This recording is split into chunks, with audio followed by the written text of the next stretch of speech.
Home tuition চ্যানেলে সবাইকে welcome. Swami Vivekananda ছিলেন একজন যুব সন্ন্যাসী, এটা কম বেশি সবাই জানি, কিন্তু আমরা অনেকেই হয়তো জানি না স্বামী বিবেকানন্দ একজন সন্ন্যাসী হয়েও সকলের মন জয় করেছিলেন কিভাবে। চলুন বন্ধুরা, আজকের ভিডিওতে আজ আমরা জেনে নিই কিভাবে স্বামী বিবেকানন্দ একজন সন্ন্যাসী হয়েও সারা বিশ্ব জয় করেছিলেন। 1893 সালের 11 সেপ্টেম্বর শিকাগোর আর্ট ইনস্টিটিউটরে প্রায় 7,000 মানুষ জড়ো হয়েছেন। দেশ বিদেশ থেকে নানা ধর্মের নানা জাতির মানুষ এসেছেন। একের পরে একজন বক্তৃতা দিচ্ছেন, আর সকলের কাছেই ছিল লম্বা লম্বা স্ক্রিপ্ট।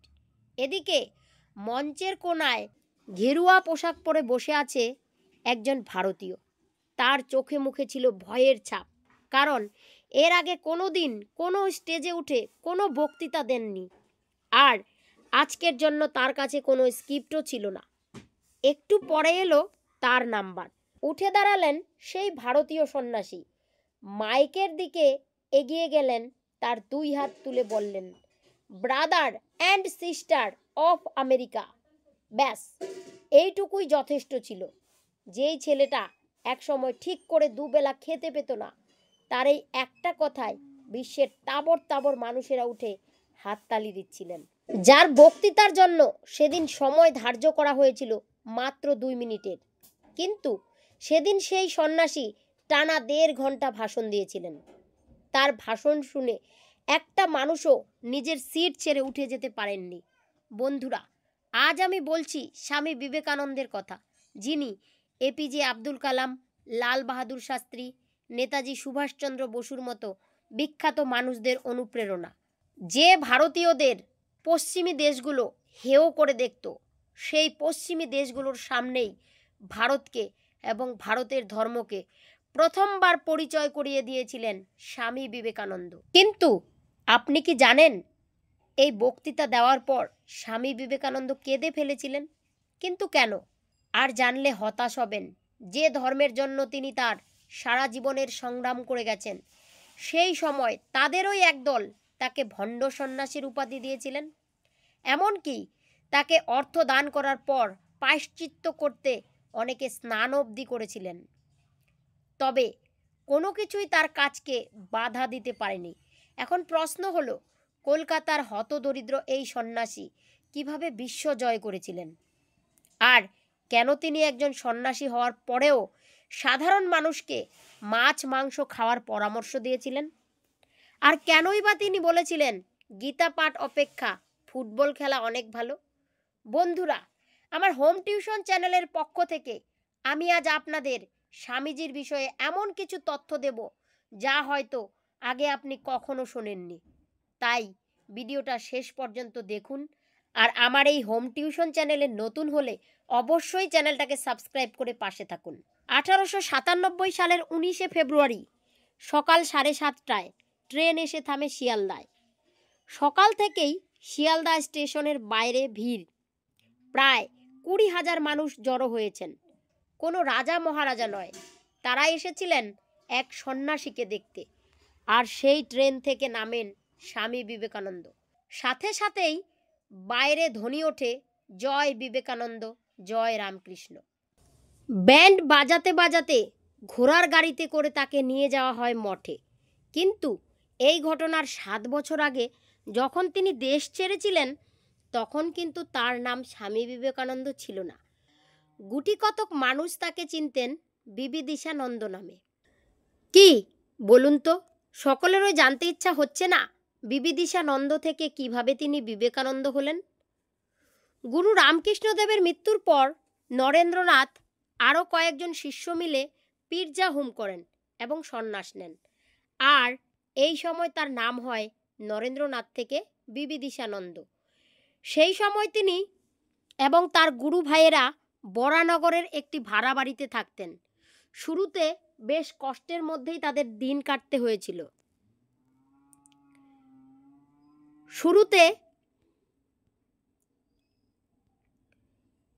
সেই সময় তিনি আর তার গুরু ভাইয়েরা বরানগরের একটি ভাড়া বাড়িতে থাকতেন। শুরুতে বেশ কষ্টের মধ্যেই তাদের দিন কাটাতে হয়েছিল। রামকৃষ্ণদেবের শিষ্যরা আগে অল্প কিছু সাহায্য পাঠাতেন, কিন্তু রামকৃষ্ণদেবের মৃত্যুর পর সেই সাহায্য পাঠানো কমতে শুরু করেছিল। এই সময় বহুদিন আধপেট খেয়ে কাটাতে হয়েছিল তাকে। তার পরনে ছিল একটা মাত্র কাপড়, আর ওটাই তিনি প্রতিদিন ধুয়ে পরতেন। আর এর কিছুদিন পরেই তিনি বেরিয়ে পড়েছিলেন ভারত ভ্রমণে। যেহেতু তার কাছে অর্থ ছিল না, তাই পায়ে হেঁটেই তিনি যাত্রা শুরু করেছিলেন। তিনি যতই এগোতে শুরু করেন, ততই মানুষ তার প্রতি আকৃষ্ট হতে শুরু করে। তার কথা শুনতে ভিড় করত শত শত মানুষ।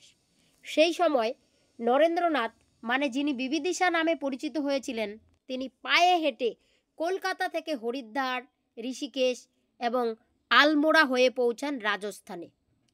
সেখানে খেত্রির রাজা অজিত সিংয়ের কাছে তিনি বেশ কিছুদিন থাকেন। অজিত সিং তাকে বলেছিলেন, তোমার এই বিবিদিশানন্দ নামটা খুব কঠিন। তখন সেই খেত্রির রাজা অজিত সিং বিবিদিশানন্দকে স্বামী বিবেকানন্দ নামটা দিয়েছিলেন। আর স্বামীজি আমেরিকার শিকাগোর ধর্ম সম্মেলনে যে বক্তৃতা দিয়েছিলেন, তার যাতায়াতের সমস্ত খরচ দিয়েছিলেন রাজা অজিত সিং।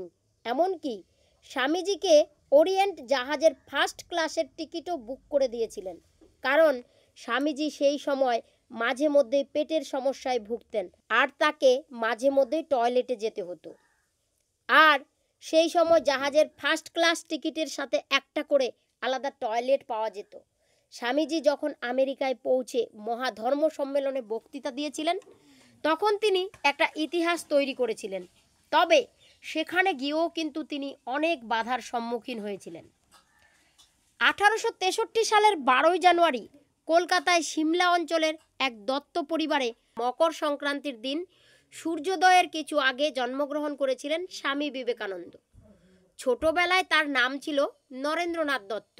দত্ত পরিবার ছিল 7 পুরুষের উকিল, আর তার বাবা বিশ্বনাথ দত্তও ছিলেন হাইকোর্টের উকিল, আর তার মা ভুবনেশ্বরী দেবী ছিলেন শিব ভক্ত। তিনি একটি পুত্র সন্তানের জন্য ভগবান শিবের কাছে পুজো করেছিলেন। আর একদিন স্বপ্নে শিব দেখা দিয়েছিলেন। তিনি বলেছিলেন, আমি খুব তাড়াতাড়ি তোমার গর্ভে জন্ম নেব। ছোটবেলা থেকে নরেন্দ্রনাথ খুব চঞ্চল ও ভীষণ যুক্তিবাদী ছিলেন। নিজের চোখে না দেখে এবং নিজের কানে না শুনে তিনি কোনো গুজবে কান দিতেন না।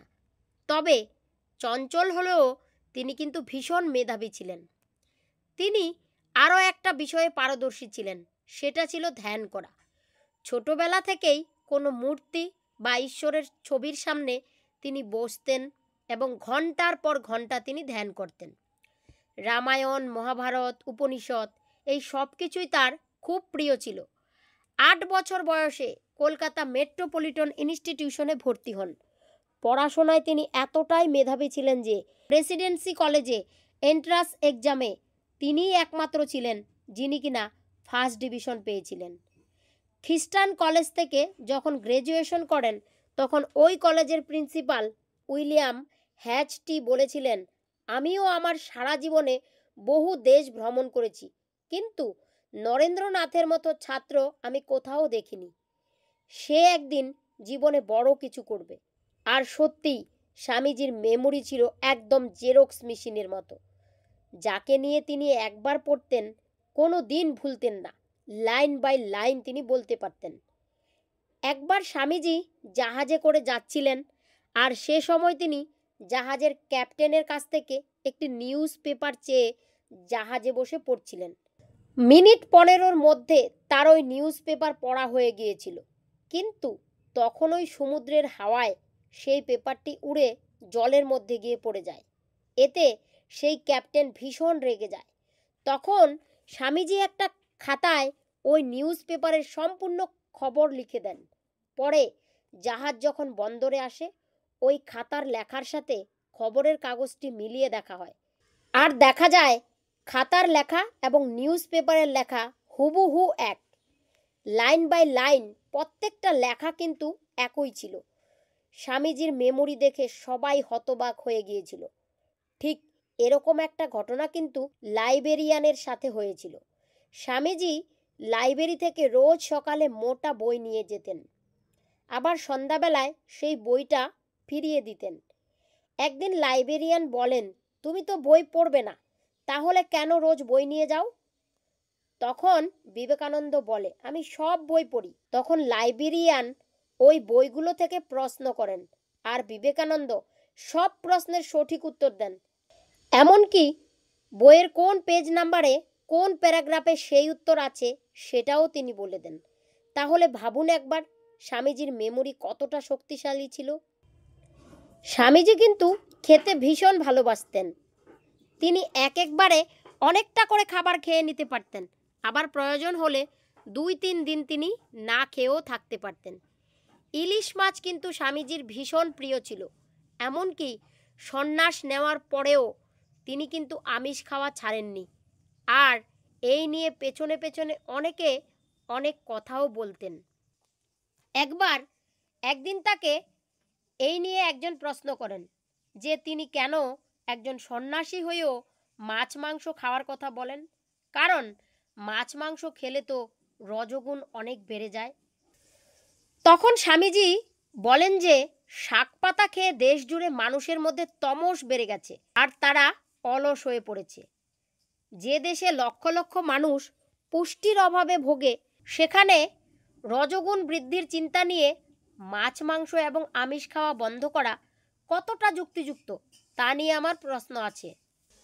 একবার ইসকনের একজন সাধু বিবেকানন্দকে কাঠগড়ায় তুলেছিলেন, এই বলে যে বিবেকানন্দ এটা বলেছিলেন, তুলসী পাতা অপেক্ষা বেগুন খাওয়া অনেক ভালো। হ্যাঁ, সেই ইসকনের সাধু অমুকলীলা দাস বলেন, তুলসী হলো হিন্দু ধর্মের খুবই পবিত্র একটা গাছ।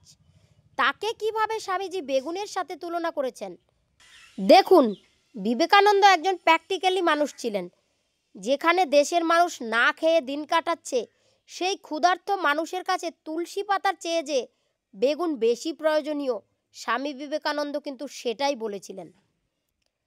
বিবেকানন্দ এটাও বলেছিলেন যে গীতা পাঠ অপেক্ষা ফুটবল খেলা অনেক ভালো। আর এটা নিয়ে অনেকে বলেন যে বিবেকানন্দ গীতা পড়া বাদ দিয়ে ফুটবল খেলতে বলেছেন। আরে, যে মানুষটা সারা জীবন হিন্দু ধর্ম প্রচারের কাজ করেছেন, তিনি কিনা হিন্দু ধর্মগ্রন্থের মধ্যে সবথেকে বড় ধর্মগ্রন্থ একটা গীতা পড়তে বারণ করবেন? আসলে তিনি বলেছিলেন, গীতা পাঠ করে তার অর্থ বুঝতে গেলে যে মানসিক শক্তির প্রয়োজন, তার তৈরির জন্য আগে নিজের শরীরকে সুস্থ করে তুলুন, খেলাধুলা করে শরীর চর্চা করুন, এতে মানসিক শক্তি পাবেন, আর তখন গীতা পাঠ করুন। একবার একজন গোরক্ষ কমিটির মেম্বারকেও আচ্ছা করে কথা শুনিয়েছিলেন স্বামী বিবেকানন্দ। তখন বিবেকানন্দ সদ্য এসেছিলেন আমেরিকা থেকে। বাগবাজারে প্রিয়নাথ মুখোপাধ্যায়ের বাড়িতে তার দুপুরে সেদিন নেমন্ত্রণ ছিল। সেই সময় গোরক্ষ কমিটির একজন আসেন চাঁদা নিতে।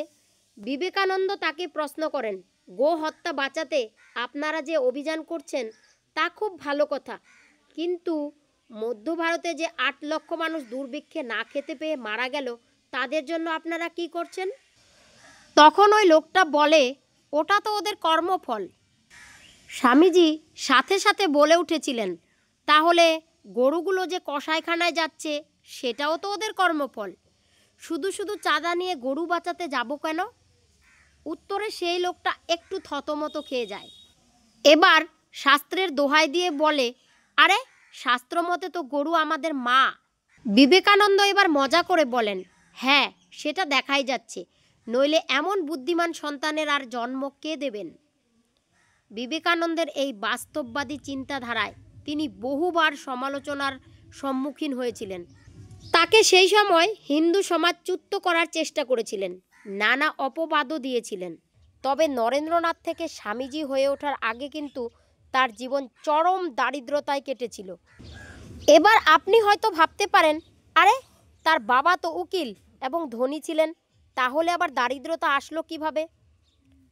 1884 সালে হঠাৎ করেই নরেন্দ্রনাথের বাবা বিশ্বনাথ দত্ত মারা যান। অর্থকড়ি তিনি বিশেষ কিছু রেখে যেতে পারেননি, তবে ধার দেনা কিন্তু ভালোই ছিল। এরই মধ্যে আবার স্বামীজির আত্মীয় স্বজনেরা এসেও সম্পত্তির ভাগ চাইতে শুরু করেন, আর সম্পত্তি ভাগের এই ঝামেলা শেষ পর্যন্ত আদালত পর্যন্ত গড়িয়েছিল। আর কোর্ট কেসের এই ঝামেলা টানা 14 থেকে 15 বছর ধরে চলছিল। এমনকি স্বামীজি নিজেও বেশ কয়েকবার কোর্টে হাজিরা দিয়েছিলেন। আর এই সময়টা নরেন্দ্রনাথের জন্য সব থেকে খারাপ সময় ছিল। চরম দারিদ্রতায় দুবেলা খাবার জোগাড় করার অবস্থা তাদের ছিল না। মা ভাই বোনেরা যাতে পেট ভরে খেতে পারেন তাই তিনি মাঝে মধ্যেই মাকে মিথ্যে কথা বলতেন যে আজ দুপুরে তার নিমন্ত্রণ আছে। আর ঠিক এই সময় একটা কাজের জন্য তিনি বহু জায়গায় ঘুরেছিলেন।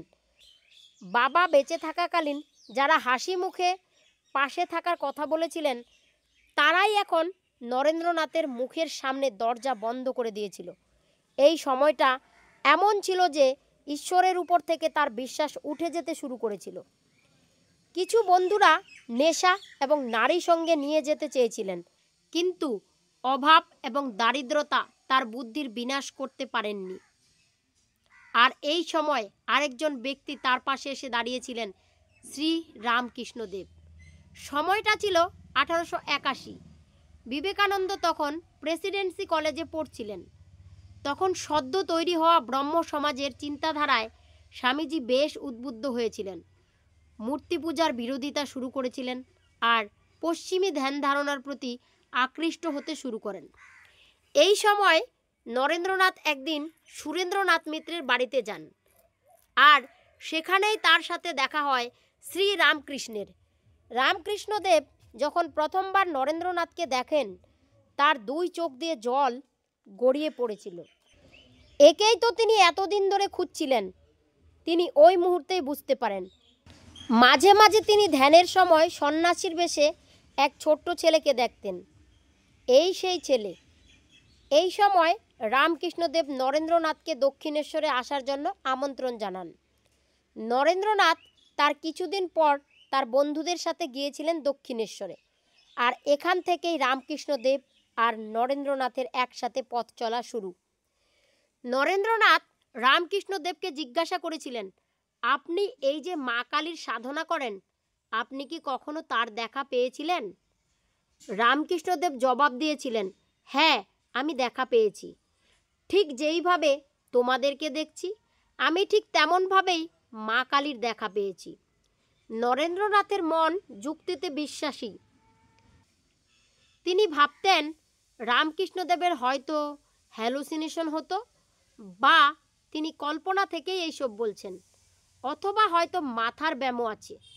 কিন্তু পরে তিনি বুঝতে পারেন যে রামকৃষ্ণদেবের মধ্যে মাথার ব্যামোর কোনো লক্ষণই ছিল না। এই সময় রামকৃষ্ণদেব যেমন নরেনকে ঈশ্বরের কথা বলতেন, তেমন নরেন্দ্রনাথও প্রতি পদে পদে রামকৃষ্ণের পরীক্ষা নিতেন। রামকৃষ্ণ আসলে কোনো সাধক নাকি সপ্তার ভুজরকি, এই নিয়ে হতো বিস্তর কথাবার্তা। আর রামকৃষ্ণদেব নরেনের সব কথা খুব শান্তভাবে শুনতেন আর তার জবাব দিতেন।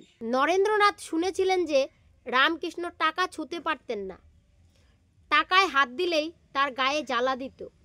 একদিন নরেন্দ্রনাথ রামকৃষ্ণদেবকে লুকিয়ে একটা টাকা তার বিছানার চাদরের নিচে রেখে দিয়েছিলেন। পরে রামকৃষ্ণদেব যখন বিছানায় এসে বসেন, সাথে সাথেই তিনি বিছানা ছেড়ে উঠে যান আর তার গায়ে জ্বালা শুরু হয়। পরে বিছানার চাদর তুলে দেখেন যে সেখানে একটা টাকা রয়েছে। নরেন্দ্রনাথ বুঝতে পেরেছিলেন যে ইনি যেই সেই মানুষ নন। ধীরে ধীরে তাদের মধ্যে থাকা বিশ্বাস এবং অবিশ্বাসের দূরত্বটা কমতে শুরু করে। এই সময় এখানে সব কিছু ঠিকঠাকভাবে চলছিল, আর এরই মধ্যে মারা যান তার বাবা। আর একটু আগেই আপনাদের বললাম যে এই সময় হতদরিদ্রতা ঈশ্বরের উপর থেকে নরেন্দ্রনাথের বিশ্বাস উঠে যেতে শুরু করে। এই মতো অবস্থায় তিনি একটা স্কুলে চাকরিও পেয়েছিলেন, মেট্রোপলিটন স্কুলে। তবে কোর্ট কাচারির ঝামেলায় তিনি ঠিক সময় মতো ক্লাসে আসতে পারতেন না। আরও অভিযোগ ওঠে যে তিনি ক্লাসে পড়ানোর সময় দক্ষিণেশ্বরের এক কালী সাধকের গল্প করেন ক্লাসের ছাত্রদের সাথে। আর এই বিষয়টা কানে যায় মেট্রোপলিটন স্কুলের কর্মকর্তা ঈশ্বরচন্দ্র বিদ্যাসাগরের। বিদ্যাসাগর বরাবরই অন্যায়ের বিরুদ্ধে ছিলেন। নরেনের এমন ব্যবহারে তিনি স্কুলের চাকরি থেকে তাকে বহিষ্কার করে দেন। এটা নিয়ে যদিও অন্য কথাও বলা হয় যে বিদ্যাসাগরের জামাই সূর্যকুমার অধিকারী নরেনের বিরুদ্ধে বিদ্যাসাগরের কাছে কান ভারী করেছিলেন, আর ওই সময় বিদ্যাসাগর নিজেও পেটের সমস্যায় ভুগছিলেন, ফলে তার মন মেজাজ অতটা ভালো ছিল না। তাই সব বিচার না করেই তিনি নরেনকে চাকরি থেকে বের করে দিয়েছিলেন। আর এই জন্য স্বামীজির সাথে বিদ্যাসাগরের সম্পর্ক খুব একটা ভালো ছিল না, আর তিনি বিদ্যাসাগরের প্রসঙ্গ এলেই সেটা এড়িয়ে যেতেন। তবে বিদ্যাসাগর হাত ছাড়লেও হাত ধরেছিলেন রামকৃষ্ণদেব। এই সময় তিনি একবার সন্ন্যাস নিয়ে সব কিছু ছেড়ে দিয়ে চলে আসতে চেয়েছিলেন, কিন্তু রামকৃষ্ণদেব তাকে বলেন তার সন্ন্যাস নেওয়ার সময় এখনও আসেনি, এখনও অনেক কিছু শেখার বাকি আছে। এই সময় রামকৃষ্ণদেব তার কিছু ধনী শিষ্যদের বলতেন নরেনকে সাহায্য করতে। পরে যখন এই কথা নরেনের কানে যায় তখন তিনি খুব রাগ করেন, কারণ এভাবে কারো অনুগ্রহ তিনি চাননি। একদিন নরেন রামকৃষ্ণদেবকে বলেন, আপনার কথা তো মা কালী শোনেন, তাহলে তার কাছে বলুন না আমার দুঃখ দুর্দশা দূর করে দিতে। এটা শুনে রামকৃষ্ণদেব বলেন, এসব আমি মায়ের কাছে চাইতে পারবো না, বরং তুই গিয়ে চা। দিনটা ছিল মঙ্গলবার। বিবেকানন্দ মা কালীর সামনে গিয়ে দাঁড়ান, কিন্তু মা কালীর সেই ভুবন ভুলানো রূপ দেখে তিনি সব চাইলেন, জ্ঞান, বুদ্ধি, ধৈর্য, শৌর্য, সব কিছু, কিন্তু অর্থ চাইতে পারলেন না। ফিরে এলেন রামকৃষ্ণের কাছে। রামকৃষ্ণ জিজ্ঞাসা করলেন, অর্থের কথা বললি মাকে? নরেন বললেন, যা, সেটাই তো ভুলে গেছি। আবার তিনি যান মায়ের কাছে, আবারও চাইলেন সব কিছু, কিন্তু এবারও তিনি অর্থের কথা বলতে ভুলে যান। আর সেই মুহূর্তেই তিনি বুঝেছিলেন অর্থের মতো এত সাধারণ জিনিস তিনি মায়ের কাছে চাইবেন কিভাবে। রাজার অনুগ্রহ লাভ করার পর তার কাছে চাল ডাল কিভাবে ভিক্ষা চাইতে পারেন? রামকৃষ্ণকে এই কথা এসে বলেন, আর তাকেই অনুরোধ করেন মায়ের জন্য বলে দেবার জন্য। অনেক জোরাজোরির পর রামকৃষ্ণদেব বলেন, আচ্ছা, আমি মায়ের কাছে বলবো, তোদের মোটা ভাত কাপড়ের অভাব হবে না। আর এরপর থেকেই নরেনের আসা যাওয়া বাড়তে থাকে দক্ষিণেশ্বরে, আর রামকৃষ্ণর কাছ থেকেই তিনি শিখতে থাকেন সব কিছু। কিন্তু এরই মধ্যে 1885 সালে রামকৃষ্ণদেবের গলায় ক্যান্সার দেখা দেয়। চিকিৎসার জন্য তাকে নিয়ে আসা হয় কাশীপুর বাগানবাড়িতে। বিবেকানন্দ এবং তার অন্যান্য শিষ্যরা রামকৃষ্ণর দেখাশোনা করতে শুরু করেন। এই সময় কিন্তু স্বামী বিবেকানন্দ সন্ন্যাস নেননি, তিনি সেখানে গুরুর সেবা করতেন আর রামকৃষ্ণদেবের থেকে নিতেন ধর্মের জ্ঞান। একদিন রামকৃষ্ণদেব তাকে বলেছিলেন, আমার সব জ্ঞান তোমায় দিয়ে দিলাম, এই সব জ্ঞান তুমি ভারতের আপামর জনজাতির উদ্ধারের কাজে লাগাও। আর এর কিছুদিনের মধ্যেই 1886 সালের 16ই আগস্ট সমাধি রাখেন শ্রী রামকৃষ্ণদেব। রামকৃষ্ণদেবের জনসমাধির কিছুদিনের মধ্যেই স্বামীজি সহ বাকি শিষ্যরা সন্ন্যাস নেন আর বরানগরে একটি মঠ প্রতিষ্ঠা করেন। সেখানে তারা গুরুর নিকট থেকে শিক্ষালব্ধ আধ্যাত্মিক সাধনা শুরু করেন। স্বামীজি পরে বলেছিলেন, এই সময় আমাদের সবার মধ্যে যে কি ভীষণ পরিমাণ বৈরাগ্য এসেছিল তা বোঝাতে পারবো না। দিনের বেশিরভাগ সময় আমরা ধ্যানে মগ্ন থাকতাম, বাইরেও যে একটা বিশ্ব আছে সেটা ভুলেই যেতাম। ঠিক এই সময় একদল খ্রিস্টান তাদের কাছে এসেছিল। তারা যুবতী মেমদের সাথে এদের বিবাহের কথা বলেন আর ভালো চাকরি পাইয়ে দেওয়ার কথা বলেন, আর এর পরিবর্তে তাদের ধর্ম পরিবর্তন করতে বলেন। কিন্তু সেই সন্ন্যাসীরা এর তীব্র বিরোধিতা করেছিলেন, আর সেই বিরোধিতার জেরে বরানগর থেকে খ্রিস্টানদের সেই আখড়া বন্ধ হয়ে যায়। তবে সেই সময় স্বামীজির অনেক কাছের বন্ধুরা বলতেন, নরেনটার মাথা খারাপ হয়ে গেছে, এত মেধাবী হয়ে কোথায় ভালো একটা চাকরি বাকরি করবে তা না, বরং সন্ন্যাসী সেজে ভং ধরেছে। এরপরেই স্বামীজি বেরিয়ে পড়েছিলেন ভারত ভ্রমণে। যখন তিনি খেত্রির রাজা অজিত সিংয়ের কাছে যান তখন রাজাই তাকে অনুরোধ করেন আমেরিকার শিকাগোয় মহাধর্মসভায় গিয়ে ভারতের হিন্দু সনাতন ধর্মের কথা বলতে, এমনকি যাওয়ার সমস্ত ব্যবস্থা তিনি করে দেবেন এবং অল্প কিছু অর্থ নিয়ে যাত্রা শুরু হয় স্বামীজির। আর এই সময় স্বামীজির শরীরে বহু রোগ বাসা বেঁধেছিল। আজকালকার দিনে আমাদের শরীরে সামান্য একটু জ্বর হলেও আমরা কাবু হয়ে পড়ি, কিন্তু স্বামীজি তার শরীরে 31টা রোগ নিয়ে হাসি মুখে চলাফেরা করতেন। 1893 সালের জুলাই মাসে তিনি যখন আমেরিকায় পৌঁছান তখন জানতে পারেন যে ধর্মসভা সম্মেলন 2 মাস পিছিয়ে গেছে। এদিকে তিনি নিজে সাথে করে 1-2 সপ্তাহ থাকার মতো অর্থ নিয়ে এসেছিলেন। একে তো অচেনা অজানা জায়গা, তার উপর সাহায্যের জন্য যে ভারতে যোগাযোগ করবেন তারও কোনো ব্যবস্থা ছিল না। এমন বিপদে পড়ে তিনি সাহায্য চেয়েছিলেন থিওসফিক্যাল সোসাইটির কাছে। তারা তখন বলেন যে আমরা তোমাকে সাহায্য করতে পারি, কিন্তু আমাদের মতবাদকে তোমার সম্মতি জানাতে হবে। বিবেকানন্দ সেই সময় এক বাক্যে না বলে দিয়েছিলেন। তবে সেই সময় বেশ কিছু আমেরিকান তাকে থাকার ব্যবস্থা করে দিয়েছিলেন। এরপর সেপ্টেম্বরে শুরু হয় শিকাগোর মহাধর্ম সম্মেলন। কিন্তু সেখানেও দেখা দিল আর এক সমস্যা। ধর্ম সম্মেলনে যোগ দিতে গেলে কোনো নামী ব্যক্তির সুপারিশ চাই, আর সেরকম কোনো চিঠি স্বামীজির কাছে ছিল না। তবে তার আমেরিকান বন্ধুরা অনেক বলে কয়ে এই ব্যাপারটা ম্যানেজ করে দেন। এই সময় সভার পরিচালকরা তার পোশাক বদলে কোট প্যান্ট পরার কথা বলেছিল, কিন্তু বিবেকানন্দ তার ঘেরুয়া পোশাক পরেই সভায় অংশ নেওয়ার কথা বলে। 11ই সেপ্টেম্বর শুরু হয় সভা। একের পর এক তাবড় তাবড় ব্যক্তিরা বক্তৃতা দিতে থাকেন। সবাই নিজের নিজের ধর্মের বড়াই করতে থাকেন। এই সময় স্বামীজি একটু নার্ভাস ফিল করেছিলেন, কারণ তিনি এর আগে কোনোদিন স্টেজে বক্তৃতা দেননি। তাই তিনি বলেছিলেন তাকে যেন সবার শেষে ডাকা হয়। তবে অনুষ্ঠানের পরিচালকেরা তার জন্য সময় দিয়েছিলেন মাত্র 2 মিনিট। সবশেষে বিবেকানন্দ আসেন মাইকের সামনে। তার কাছে কোনো স্ক্রিপ্ট ছিল না। তিনি একটা কথা দিয়ে তার বক্তৃতা শুরু করেন, my brothers and sisters of America. সাথে সাথে হল জুড়ে 7,000 মানুষ হাততালি দিতে শুরু করেন। এখানে হয়তো আপনারা অবাক হচ্ছেন যে কেন এমনটা হলো, কি লুকিয়ে আছে ওই একটা কথার মধ্যে। দেখুন, এটা এমন একটা সময় ছিল যখন মেয়েদের গুরুত্ব দেওয়া হতো না। সেখানে স্বামীজি তার বক্তৃতার শুরুতেই মেয়েদের বোন বলে সম্মান দিয়েছিলেন। স্বামীজির আগে এতক্ষণ যারাই বক্তৃতা দিয়েছিলেন সবাই নিজের ধর্মের বড়াই করে গেছেন, আর সেইখানে স্বামীজি একমাত্র বলেন, আমার আমেরিকান ভাই ও বোনেরা। এই একটা কথায় স্বামীজি সব ধর্মের মানুষদের নিজের ভাই এবং বোন হিসেবে পরিচয় দিয়েছিলেন, যা সব ধর্মের প্রতি সমান সম্মান দেয়।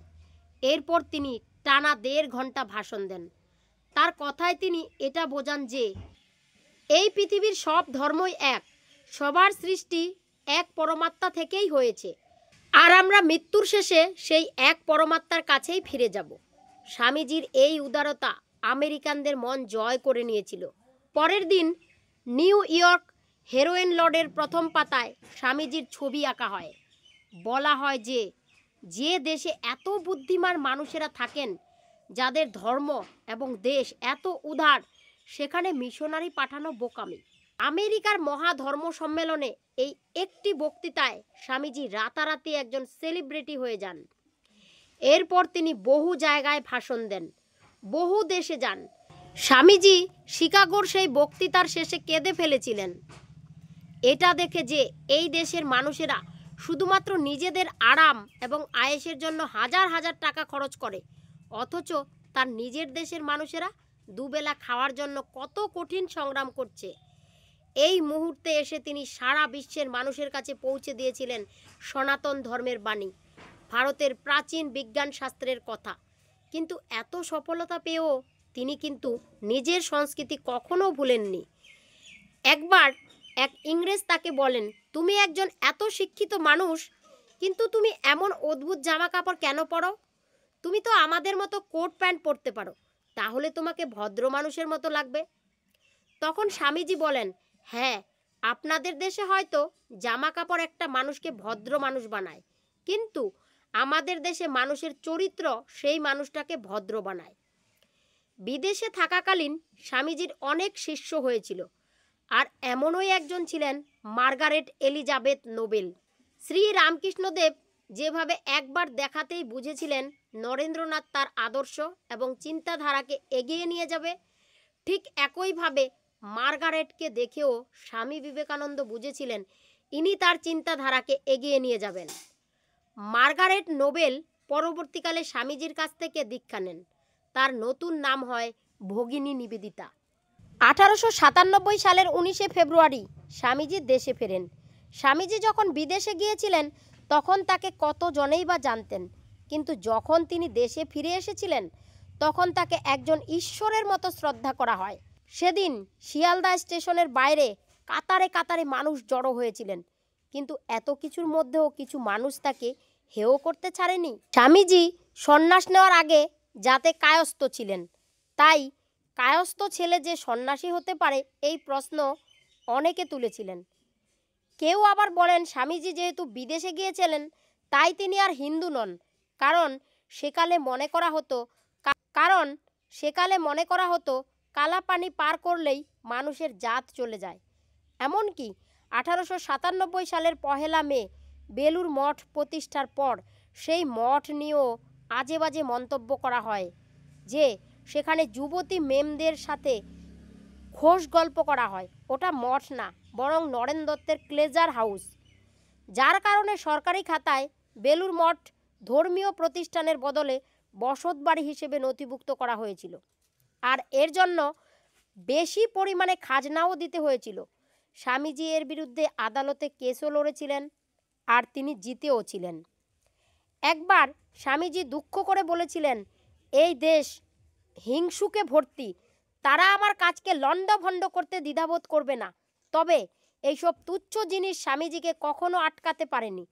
তিনি নিজের সমগ্র জীবন বাস্তবতার মধ্য দিয়ে কাটিয়েছিলেন। দেশের আপামর জনজাতিকে বারবার বলেছিলেন জাতপাত ভেদাভেদ ভুলে ভাইয়ের মতো থাকতে। তিনি বলেছিলেন, ওঠো, জাগো, লক্ষ্যে না পৌঁছানো পর্যন্ত থেমো না। তিনি কিন্তু আজকালকার দিনের মতো সোশ্যাল মিডিয়াতে মোটিভেশনাল স্পিকারদের মতো ছিলেন না, যে মুখে এক কথা আর কাজে আরেক। তিনি যা বলতেন তা তিনি নিজে করে দেখাতেন।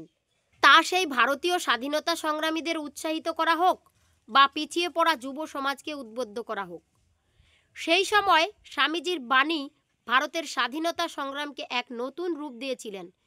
তিনি দেশের প্রতি মানুষের ভালোবাসা জাগিয়েছিলেন। স্বামীজির বলা বাণী কিন্তু শুধুমাত্র সেই সময় নয়, বরং পরবর্তীকালেও বহু মানুষের অনুপ্রেরণা হয়ে উঠেছিল। নেতাজি, নিকোলা টেসলা, লাল বাহাদুর শাস্ত্রী সহ হাজারো যুব সমাজকে অনুপ্রাণিত করে তুলেছিল।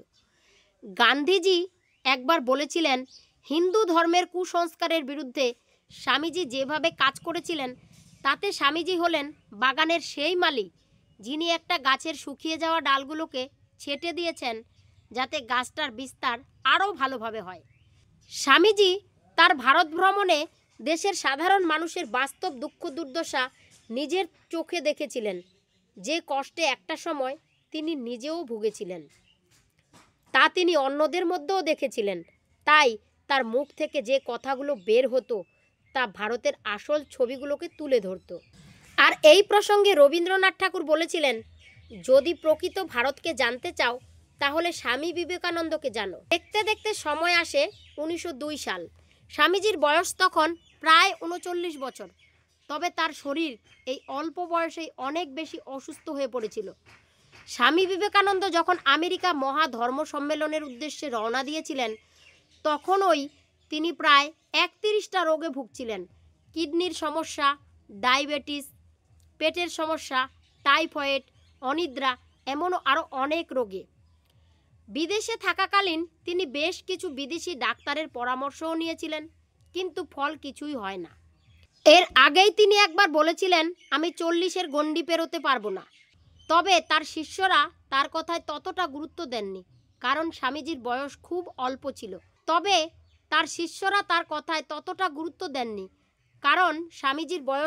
অল্প ছিল। আর তাকে দেখে মনে হতো না যে তিনি অসুস্থ, কিন্তু স্বামীজি সেটা বুঝতে পেরেছিলেন। ভগিনী নিবেদিতাকেও তিনি ইশারা দিয়েছিলেন যে তিনি আর মাত্র কিছুদিন আছেন। 1902 সালের 4 জুলাই সকাল সকাল তিনি ঘুম থেকে উঠে পড়েন। তারপর মঠের প্রার্থনা গৃহে তিনি প্রায় 3 ঘন্টা ধ্যান করেন। সেদিন বেলুর ঘাটে জেলেরা গঙ্গার ইলিশ ধরে এনেছিল। প্রতিদিন তিনি আলাদাই খেতেন, কিন্তু সেদিন তিনি সবার সাথে আনন্দ করে তার প্রিয় ইলিশ মাছের একটা পদ খান। আর এরপর তিনি ছাত্রদের সাথে যজুর্বেদ, সংস্কৃত, ব্যাকরণ এবং দর্শন শাস্ত্র পড়েন। বিকেলের দিকে তিনি ঘুরতে বেরোন বাজারে। সন্ধ্যা 7টায় তিনি নিজের ঘরে ঢুকেন এবং বলেন তাকে যেন কেউ বিরক্ত না করে। আর এরপর বাজে রাত 9টা, তিনি মহাসমাধি নেন। ডাক্তাররা মনে করেন যে তার স্ট্রোক হয়েছিল। স্বামী বিবেকানন্দ যেমন হিন্দু ধর্মের প্রচার করেছিল, তেমনি ধর্মীয় গোঁড়ামি এবং জাতপাত ভুলিয়ে সমাজকে এগিয়ে নিয়ে যাওয়ার জন্য কথা বলেছিলেন। সেই সময় স্বামী বিবেকানন্দ, বিদ্যাসাগর বা রাজা রামমোহনের মতো মনীষীদের এই দান আজকের বর্তমান বাংলা, যেখানে উত্তরপ্রদেশ, রাজস্থান, হরিয়ানা এই রাজ্যগুলোর মধ্যে আজও উগ্র সাম্প্রদায়িকতা আছে, তা কিন্তু বাংলায় নেই।